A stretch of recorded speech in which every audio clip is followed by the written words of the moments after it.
Gracias amigos de Voz para el Cambio por esperarnos ahí en este retorno rápido, y siempre seguimos insistiendo que esta es una edición súper especial de Voz para el Cambio, la presencia de Narciso Isa Conde. Hoy 165 aniversario de la batalla de Azo, que reafirmó la necesidad del pueblo dominicano de ser libre e independiente, como decía el padre de la patria, o que se hunda la isla. Narciso, lo que no hemos podido lograr en este trayecto es hacer que el pueblo dominicano, con tantos años de lucha, pueda tener una opción que en el Palacio Nacional, pienso que casi nunca la hemos tenido. Son excepciones en toda la historia, 1, 2, 3 presidentes que de verdad piensan en el pueblo dominicano. ¿A qué se debe esa falencia, Narciso? Bueno, y ahora es más difícil todavía. No diga eso, porque eso crea pánico. No, porque todo lo que pasa en el sistema político, porque la alternativa a esta situación implica una ruptura institucional, necesariamente. No hay vía institucional. Veníamos comentando fuera de récord. Y cuando usted dice ¿Qué espacio puede haber para una opción? Usted dice una ruptura institucional. Para una opción de avanzada en este sistema electoral, con esos niveles de aplastamiento de ejercicio de poder y de oligopolio electoral, porque en fin de cuentas, en las últimas décadas no ha pasado el sistema de un bipartidismo y raros momentos a un tripartidismo que se fuma. Son sumideros que van arrollando permanentemente. Ahora eso está en crisis. Yo decía, es más difícil por la vía institucional. Eso está en crisis y tiene un nivel de ilegitimidad como nunca en la historia. Y quien lo ha puesto de manifiesto de verdad es un movimiento que sí es realmente emergente, no como los partidos emergentes que nunca emergen, que es Marcha Verde. Es decir, los niveles multitudinarios, teniendo en el centro la consigna, fin de la corrupción, fin de la impunidad, cuando la corrupción y la impunidad son un sistema, y hay una institucionalidad forjada para garantizar la reproducción de la corrupción y la impunidad, el blindaje de los que protagonistas y beneficiarios de la corrupción. Tú tienes entonces que ese movimiento produce un efecto erosionante del sistema de partidos. Mira, de toda manera, desde el 22 de enero del 2017 hasta la fecha, ninguno de esos partidos ha podido hacer una manifestación multitudinaria. El poder de convocatoria se le erosionó. Ahora van a la práctica clientelista pura en el sistema electoral. Entonces, eso indica mucho, pero además, todos los indicadores, todas las valoraciones de credibilidad, a la crisis político-institucional se le agrega con fuerza y le da mucho más carácter una crisis de credibilidad en la sociedad, en esas instituciones, en esos partidos. Yo saco siempre la cifra del Latinobarómetro, el nivel de confianza en los partidos de un 14%. Quiere decir que hay un 76% que está desconfiando de ellos. Igual pasa con el Congreso, el mismo porcentaje. El gobierno tiene un 20%, los empresarios tienen un 30%. Eso en términos del poder constituido no es cualquier cosa. Eso da una crisis en expansión. Pero se puede derrumbar entonces el sistema en cualquier momento. Lo que pasa es que no se derrumba solo. Aquí es que viene Usted ha dicho que hay que empujarlo. Hay que empujarlo, es decir, es como el caimito o como el zapote, ¿no? No se derrumba solo. Tiene que haber un factor que produzca el cambio. Y no es cualquier cosa, es decir, convertir un movimiento social que tiene mucho de espontaneidad en un movimiento alternativo es una tarea de envergadura. Que yo creo que hay que aceptar ese reto. Ahora, El tema es que además aquí hay una superposición de crisis. No es solo la crisis político-institucional en expansión. Aquí hay una crisis económica en cierne, potencial, porque el crecimiento con desigualdad y con los niveles de corrupción que está produciendo, sostenido por factores frágiles, entre ellos el endeudamiento externo en gran medida, externo e interno, es que el porcentaje del PBI de la deuda pública está calculado en casi un 60%. El compromiso del presupuesto nacional es más de un 40% con el pago de los servicios de la deuda y la amortización. Eso puede estallar en cualquier momento. El déficit fiscal en los últimos años sobrepasa los 100.000 millones de pesos. Entonces, es una economía que tiene una espuma, un crecimiento, pero que está corroída por su fragilidad. Eso está ahí. Pero aquí hay una crisis medioambiental que está dando lugar a que todo el movimiento ecologista unificado demande una emergencia ambiental que no es la sequía. La sequía es un fenómeno natural. La crisis es la vulnerabilidad que tiene todo el sistema ecológico dominicano por los procesos de depredación, por la minería destructiva, por el daño estructural que se le ha hecho a los sistemas de agua, ríos, lagos, lagunas. Es decir, es un país, bueno, sale también hoy una información, una entrevista a Milton Martínez, que dice que el país está en una crisis de agua. Es decir, ¿por qué? Porque la población crece la necesidad de agua y no crece la producción de agua. Todo lo contrario, va disminuyendo. Entonces, es una tendencia a la aridez por la tala de los bosques, por las granceras, todo eso mezclado con la corrupción. Aquí vuelvo otra vez, corrupción e impunidad. Me decía una compañera de Santiago Rodríguez que el senador de Santiago Rodríguez es un depredador, su negocio es depredar. Él incluso produce quema de bosque para talar bosque. ¿Quién es ese? El senador, no recuerdo el nombre. Antonio Cruz. Es un depredador. Tiene 10.000 pero, oye, pero eso no lo hace solo ese senador. En el proceso de apropiación de la naturaleza y saqueo de la naturaleza, con daños terribles, están metidos casi todos los caciques políticos del PLD. Son los que te controlan en condiciones infrahumanas toda la minoría menor no metálica. Yo estuve hace 2 años por Barahona, por Bauruco, con el tema del Larimar, y aquello es espantoso lo que te cuentan alrededor de eso, cómo operan las mafias. Entonces, bueno, estamos hablando ya de 3 crisis, pero es que todo está en crisis. Cuando tú vas al tema transporte, el transporte es un caos.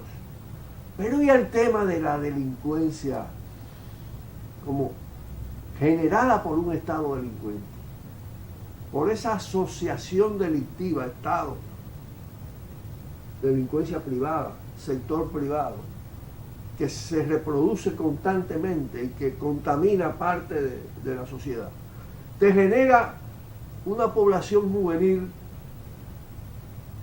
fuera de empleo, fuera de estudio, pero hoy que quiere sobrevivir a como dé lugar. En uno de los matutinos Y te hay ponen, un dato. y los modelos están en la película, y están en la serie, y están en el entre gobierno. 2017 y 2018 salieron 40.000 estudiantes de las aulas, cuando el presidente Danilo Medina ha dicho que su buca insignia es el proyecto educacional. Porque oye, estamos hablando de crisis, y no había un sector en mayor crisis que la educación, no hay todavía. Es decir, porque han prostituido el 4%. Se ha convertido en un mecanismo para construir aulas sobrevaluadas. vender terrenos sobrevaluados, hacer multimillonarios. Del 4% han salido dos precandidatos a la presidencia, erosionando esos fondos, porque no hay, tú lo estudias a ellos, a los dos, a Amarante Barey y a Navarro, y de dónde sacan esa fortuna para hacer campaña, para poner toda esa valla, del sueldo. Y tú te vas, hay otro campo que es atroz, que es el de la salud. Los recursos de salud se los está chupando la ARS, y lo de seguridad social y la AFP, todo el sistema de pensiones. El nivel de empobrecimiento de los pensionados es atroz. Entonces, esa suma de crisis que da una multicrisis es explosiva, es potencialmente explosiva.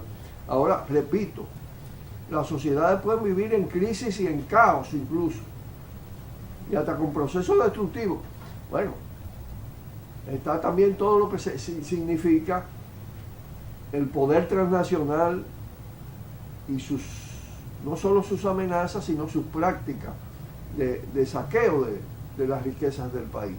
Entonces, todos esos factores combinados le indican que es imperioso plantearse el tema de la alternativa extrainstitucional en la República Dominicana, que no hay posibilidad de hacerlo a través de todos esos mecanismos controlados. Aquí no hay sistema electoral confiable, aquí no hay democracia institucional, aquí no hay democracia, ni siquiera democracia electoral, porque se critica. Bueno, esto es solo una democracia electoral, aquí ni siquiera es eso. Es una dictadura institucional, mafiosa, que se reproduce a través de todas las prácticas de corrupción con una garantía de impunidad. Entonces, eso requiere un choque, eso requiere una confrontación, eso requiere una propuesta que yo insisto, es proceso constituyente. Como se fundó la República, y la timaron también esa fundación, Santana y todos esos bandidos, es que tiene que refundarse. Narciso, Juan Francisco dejaba en el aire una pregunta. El tema de que los gobiernos que hemos tenido responden a una clase, a unos intereses, y que salvo muy contadas excepciones, uno que dos tenían unas preocupaciones por el soberano, por el pueblo, por la justicia. El caso sobre todo de Juan Bosch, de Camaño, y en el siglo XIX, Espaillá, Ulises Francisco Espaillá, y tuvo que renunciar. No aguantó la presión de aquellos generales. Hay un tema que hay que verlo. ¿Por qué los duartistas, los liberales, los progresistas, en términos históricos no han sido poder? Siempre está el tema de la falta de unidad. Ese es un tema que está ahí, eso es histórico. Y hoy no escapamos a eso.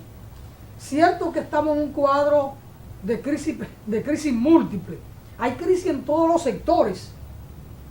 Y hay una crisis de credibilidad en los políticos y en la política, que es quizá la más desgarradora de las crisis. Porque mucha gente siempre tiene dudas. Y cuando surge un proyecto político-social que puede ser diferente, que cuestiona, que impugna lo que hemos tenido, muchos desde la sociedad dicen que se anda buscando lo suyo. Cuando surge una protesta desde un movimiento social o sindical o gremial, muchos también plantean lo mismo, porque hay una falta de credibilidad. Ahora, Narciso apunta mucho al tema del movimiento Marcha Verde, la potencia, lo que ha demostrado en la calle, pero Marcha Verde no es un ente homogéneo. Ahí participan todos los disgustados de lo que está pasando, todos los que impugnan lo que está pasando, pero desde matices diferentes. No se trata de un cuerpo unificado en términos ideológicos, en términos políticos, con unos símbolos. Simplemente Marcha Verde es un conjunto de pueblo, es una expresión de pueblo contra dos elementos fundamentales: corrupción e impunidad, o impunidad y corrupción. ¿Hasta dónde Marcha Verde podrá tener estructurarse como un movimiento que tenga continuidad y que pueda superar este orden de crisis, de crisis multifactorial, de crisis en todos los sectores. Es el gran desafío. Y entonces, todo esto parece que con el tema electoral del 2020, Marcha Verde terminará afectada, porque determinados elementos activos en Marcha Verde se corren, uno por detrás, otro por la izquierda, otros se escabullen o hacen un túnel y van a parar a una de las expresiones político-partidarias del sistema que van a concurrir en el 2020. Entonces, la crisis es mayor todavía. Mira, es verdad que Marcha Verde es esa diversidad que tú dices. En eso está su fortaleza y están también determinadas debilidades por momentos. Abril fue una diversidad. Los grandes movimientos históricos de la República Dominicana han producido una diversidad. Ahí está el arte de unir la diversidad, avanzando. Abril nos colocó en un momento de patria o muerte. Bien, pero bueno, estamos describiendo una crisis que es de patria o muerte. Y es de muerte de la isla. Lo que está en juego es la vida misma, su fuente de agua, la vida de la isla está en juego por los procesos combinados de saqueo. Marcha Verde logró en todo el último periodo articularse mucho más o hacer que confluyan en ella con cierta resistencia a veces interna, que querían reducir todo el problema a un problema institucional de demanda de esta reforma, de este proceso. Pero los movimientos sociales están en Marcha Verde, en la mayoría de ellos. Incluso ahora mismo hay una propuesta del movimiento ambiental que hizo una formidable reunión en la Universidad Autónoma de Santo Domingo a propósito de la declaración de emergencia ambiental y de todo el tema de la crisis de agua, de confluencia en términos de ese gran movimiento que tiene desafíos concretos, un debido muerte, que además chocan con poder, con estructura de poder, como la corrupción y la impunidad. Pero, es decir, todos los movimientos comunitarios, todo esto, en muchas partes del país están en Marcha Verde. Eso ya es un avance. Ahora, ¿qué acontece? ¿Dónde está el déficit?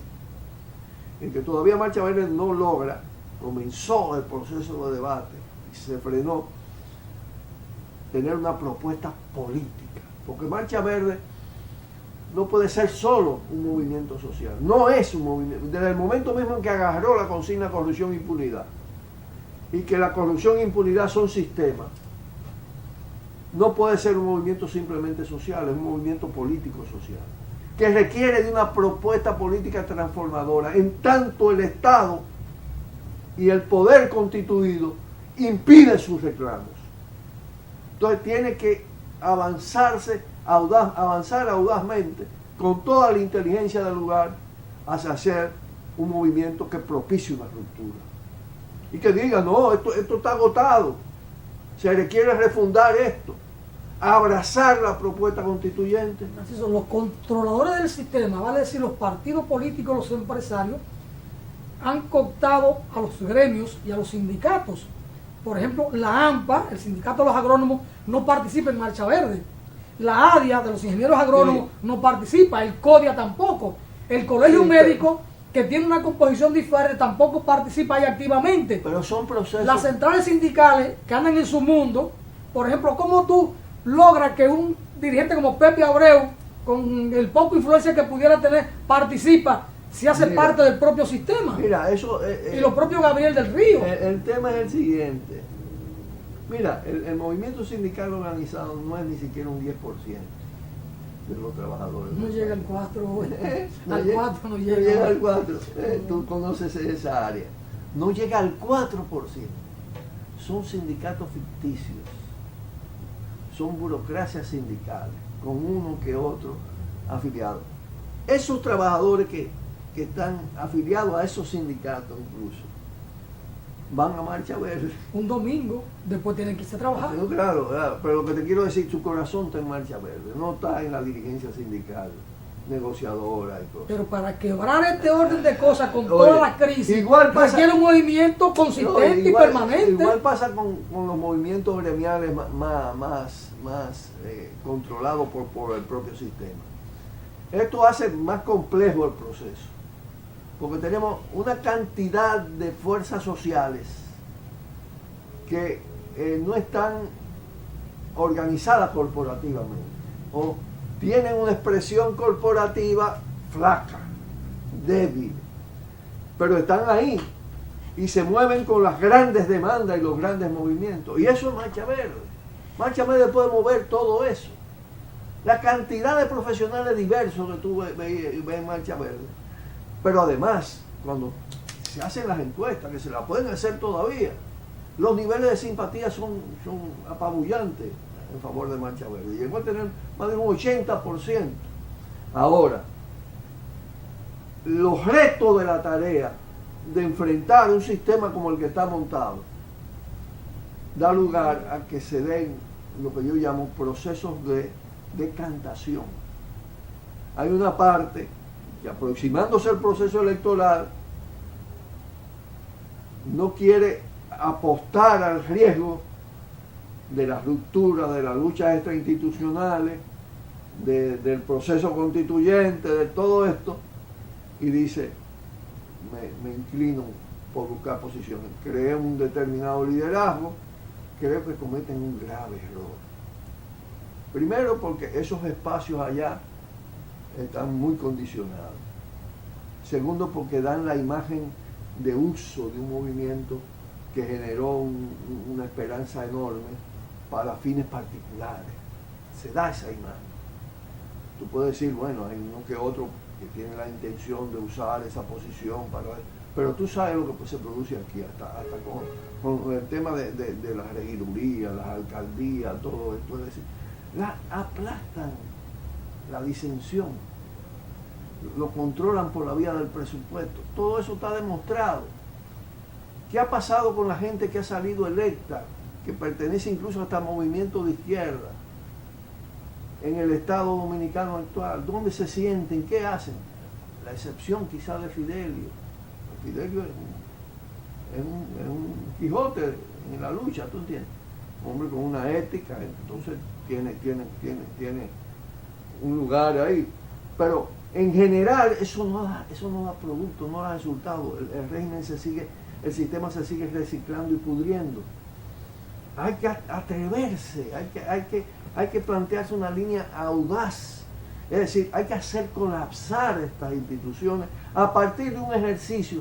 Si no hay democracia en el Estado, en las instituciones, no hay democracia electoral, hay un sistema electoral totalmente controlado y manipulado, entonces tú tienes que crear una nueva democracia, que es la democracia de calle, es la democracia del territorio, es un poder desde abajo, un poder popular constituyente. Y eso es en la lucha que hay que hacerlo, combinando todos esos factores, todos los que generan esas crisis superpuestas. Hay que asumirlo desde Marcha Verde, hay que asumirlo de los movimientos sociales, de las coordinaciones sociales, y desde ahí es que surge la nueva fuerza política capaz de transformar este país, desde la que puede surgir. No hay otra. El diagnóstico de la crisis es bueno. El gran desafío nuestro en términos históricos, en cerca de 175 años, es la unidad. Porque situamos a Fidelio con una ética, con una consistencia, un hombre de lucha, a don Iván, a Rafael Chalhú Mejía, a Narciso, a Manuel Salazar y un montón de nombres que están ahí. Pero el desafío nuestro es la unidad. Y era la pregunta de Juan Francisco de la Rosa. Porque la crisis está ahí, la crisis golpea, el pueblo golpeado está ahí.